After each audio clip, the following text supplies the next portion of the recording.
Hello everyone, I welcome you all on our YouTube channel, The Language Expert, where you are provided with the dedicated classes for language and literature. Today we are here with past indefinite tense. In each tense we are going through कि कौन सी tense में कौन सी helping verb का use किया जाता है, कौन सी verb का यूज किया जाता है। तो पास्ट इंडेफिनिट टेंस में जो हेल्पिंग वर्ब है डिड का यूज किया जाता है। आमतौर पे हमने अभी तक जितने भी सेंटेंसेस देखे, जितने भी टेंसेस देखे, उनमें दो हेल्पिंग वर्ब हुआ करती थी। अभी पास्ट इंडेफिनिट टेंस में we have only one helping verb, that's did. तो सब्जेक्ट कैसा भी हो सेंटेंस का, चाहे फर्स्ट पर्सन, सेकेंड पर्सन या थर्ड पर्सन या फिर कोई नाउन हो, सबके साथ में डिड का यूज किया जाएगा। वर्ब या तो फर्स्ट फॉर्म का यूज किया जाएगा या फिर सेकेंड फॉर्म का यूज किया जाएगा। अब इनमें क्या डिफरेंस है कि कब सेकेंड फॉर्म का यूज करेंगे, कब फर्स्ट फॉर्म का यूज करेंगे। सेम केस है जैसा कि हमने प्रेजेंट इंडेफिनिट टेंस में देखा हुआ था कि वहां भी दो फॉर्म यूज की गई थी एक ही टेंस में वर्ब की, कि या तो फर्स्ट फॉर्म का यूज किया जा रहा था या फर्स्ट फॉर्म के साथ में ऐसे ईएस जोड़ा जा रहा था। यहां क्या है कि जो सेकेंड फॉर्म ऑफ वर्ब है, it is used only in affirmative sentence. एक छोटा सा नोट आप लगा सकते हैं। क्या नोट है कि जो पास्ट इंडेफिनिट टेंस है उसके अफर्मेटिव सेंटेंस में किसी भी हेल्पिंग वर्ब का यूज नहीं किया जाता है। उसके बदले क्या होता है, सिर्फ second form of the verb का यूज करते हैं। एक नंबर पर हो गया। दूसरे नंबर पे क्या लिखेंगे कि इस टेंस के जितने भी सेंटेंसेस हैं, चाहे नेगेटिव हो यानी अफर्मेटिव के अलावा, तो चाहे नेगेटिव हो, चाहे इंटरोगेटिव नेगेटिव हो या फिर WH क्वेश्चन हो, सभी के साथ में ये डिड और डिड के साथ में फर्स्ट फॉर्म का यूज। ये है कि जहां भी डिड होगा वहां फर्स्ट फॉर्म का यूज होगा। डिड के साथ कभी भी सेकेंड फॉर्म का यूज नहीं किया जा सकता है। जैसे मान लीजिए सेंटेंस लिखा हुआ हो कि they did not run fast, ठीक है। एक और सेंटेंस लिखा हुआ है, दे वर्कड हार्ड, ठीक है। दोनों सेंटेंसेस को हमें चेक करना है कि सेंटेंस सही है या फिर गलत है। तो देखिए, they did not run fast, क्योंकि यहां सब्जेक्ट तो मैटर नहीं करेगा कि कौन सी हेल्पिंग वर्ब का यूज करना है, क्योंकि एक ही हेल्पिंग वर्ब है तो सबके साथ में डिड का यूज होगा। तो डिड दे, लेकिन डिड जब भी सेंटेंस में हो उसके साथ में वर्ब का विशेष ध्यान रखना है, वर्ब की फॉर्म का, कि अभी यहां जो ये वर्ब यूज कर दी गई है वो है वर्ब की सेकेंड फॉर्म। तो ये सेंटेंस गलत हो गया। इसकी जगह क्या होना चाहिए था, रन होना चाहिए था।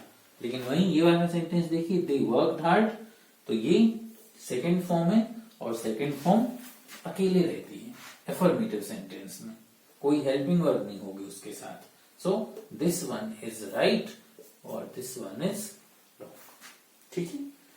अब हम क्या देख रहे हैं प्रत्येक टेंस में कि वो कौन कौन सी कंडीशंस हैं ऐसी कि जिन कंडीशंस में एक पर्टिकुलर टेंस का यूज किया जाता है। तो कुछ जो एडवर्ब्स ऑफ टाइम है या टाइम को बताने वाले कुछ शब्द अगर सेंटेंस में यूज किए जाएं, तो वैसे शब्दों के साथ जो भी सेंटेंस है उस सेंटेंस में हम कौन से टेंस का यूज करेंगे, वो पास्ट इंडेफिनिट टेंस का यूज करेंगे। और वो शब्द ऐसे कौन कौन से हैं, जैसे yesterday, yesterday night, yesterday evening, yesterday morning। तो yesterday से कोई भी जुड़ा हुआ हो तो yesterday। फिर ago, 4 years ago, 2 days ago, 12 days ago, 2 hours ago। तो ये ago, इसके साथ में भी किसका यूज करेंगे? पास्ट इंडेफिनिट टेंस का। या फिर कोई नेम ऑफ ईयर दिया गया हो, सेंटेंस का जो सेंस है वो पास्ट से रिलेटेड होना चाहिए, फ्यूचर से नहीं, है ना। तो जैसे मान लीजिए लिखा है 1920, या कोई भी ईयर का नाम लिखा हुआ हो, तब फिर हम उसके साथ में किसका यूज करते हैं? पास्ट इंडेफिनिट का यूज किया जाता है।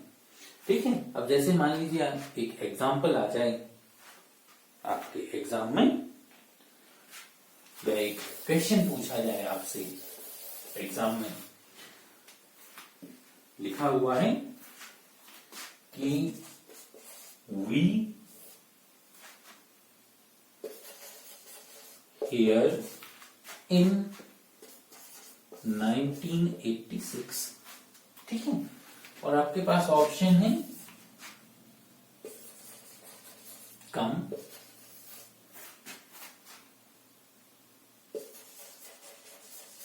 comes, have come, और डी है came। ठीक है। देखिए, वही हमने पिछली बार भी बात की हुई है कि जो भी क्वेश्चन हो, क्वेश्चन कितना कठिन है इस चीज पे डिपेंड करता है कि उसके ऑप्शन कैसे हैं। देखिए, वी हियर इन 1986। अब आप अगर सब्जेक्ट वर्ब एग्रीमेंट देखें तो यहां ये वाला भी सही हो जाएगा,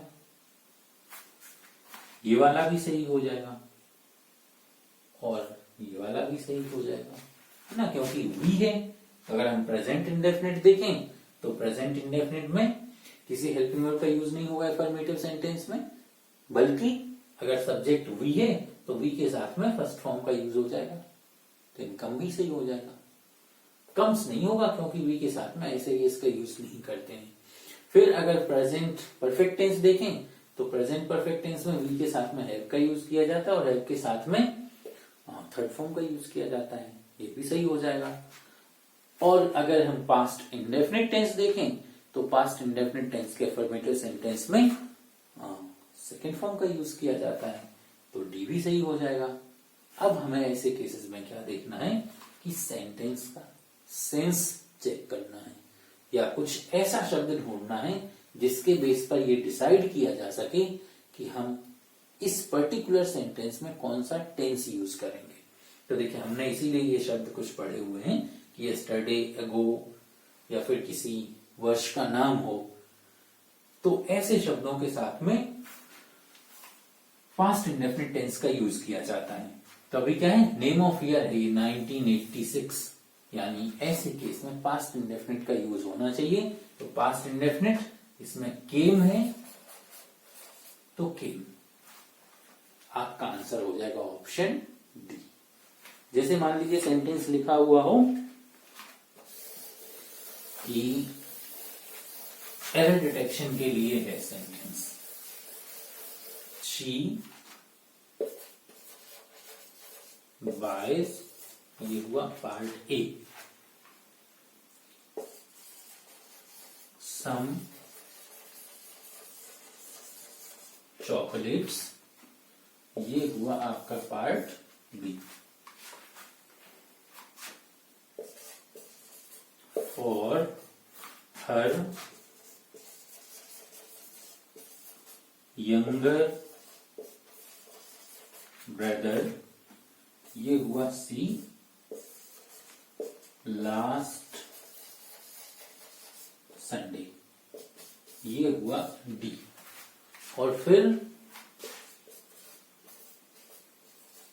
नो एरर, ये हुआ ऑप्शन ई। ठीक है। अब आपको सेंटेंस चेक करना है कि सेंटेंस में गलती कहां है, कौन से पार्ट में गलती है।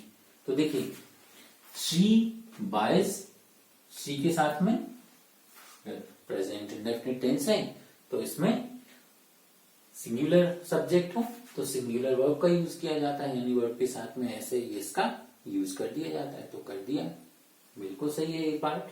फिर सम चॉकलेट्स, तो ये सब्जेक्ट वर्ब और ये ऑब्जेक्ट हो गया, some chocolates for her younger brother, ये भी सही है, कोई दिक्कत नहीं है, उसने अपने भाई के लिए चॉकलेट्स या वह अपने भाई के लिए चॉकलेट्स खरीदती है लास्ट संडे। अब देखिए यहां तक तो सेंटेंस में कोई प्रॉब्लम नहीं है, ए से लेकर सी तक सभी के सभी रूल्स आर बीइंग फॉलोड, पर जैसे ही हम पार्ट डी में जाते हैं वहां हमें पता चलता है कि एक एडवर्ब ऑफ टाइम का यूज किया गया है, यानी एक ऐसे शब्द का यूज किया गया है जो एक्शन के टाइम को बताता है, यानी एक्शन कब हुआ, लास्ट संडे हुआ, और लास्ट संडे हुआ मतलब फिर प्रेजेंट में तो वो एक्शन हो ही नहीं सकता, इसका मतलब हमें इस सेंटेंस में पास्ट टेंस का यूज करना पड़ेगा, तब सेंटेंस सही होगा, जबकि यहां क्या कर दिया, प्रेजेंट टेंस का यूज कर दिया, तो प्रेजेंट ना होकर यहां होना चाहिए था she bought some chocolates for her younger brother last Sunday. ठीक है, तो इस तरीके से आप पास्ट इंडेफिनिट टेंस को याद रखेंगे। नेक्स्ट टेंस में हम चलते हैं पास्ट कॉन्टिन्यूअस टेंस। तो देखिए प्रत्येक टेंस में हम क्या देख रहे हैं कि कौन सी हेल्पिंग वर्ब और कौन सी वर्ब का यूज किया जाता है। So this is past continuous tense, helping verb. Now again we have two helping verbs, was and were. Was का यूज कहां करते हैं, जब सेंटेंस का सब्जेक्ट आई हो, ही, शी, इट, या फिर कोई सिंगुलर नाउन हो, और वर्ड का यूज कहां किया जाता है, जब सेंटेंस का सब्जेक्ट वी, यू, दे, और या फिर हो plural nouns.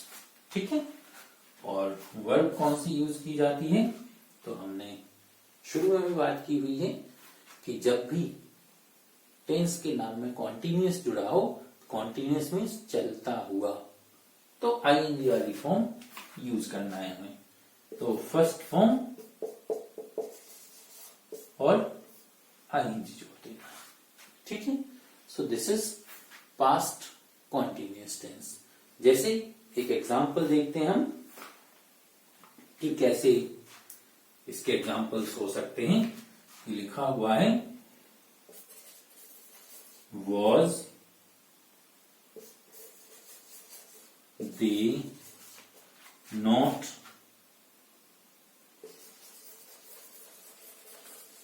reading a book। बताइए सेंटेंस सही है या फिर गलत है। तो देखिए हम क्या चेक करेंगे, हेल्पिंग वर्ब और वर्ब, साथ में सब्जेक्ट, तो यानी सब्जेक्ट और जो वर्ब है, नहीं वर्ब चाहे हेल्पिंग वर्ब हो चाहे मेन वर्ब हो, इनका एग्रीमेंट है आपस में या नहीं है, एक दूसरे को सेटिस्फाई कर पा रहे हैं कि नहीं कर पा रहे हैं। तो यहाँ दे है, दे के साथ में किसका यूज किया जाता है, वर्ब का यूज किया जाता है, इसका मतलब ये वॉज सही नहीं है, इसकी जगह किसका यूज करेंगे, वर्ब का यूज करेंगे। ठीक है, so these kind of things.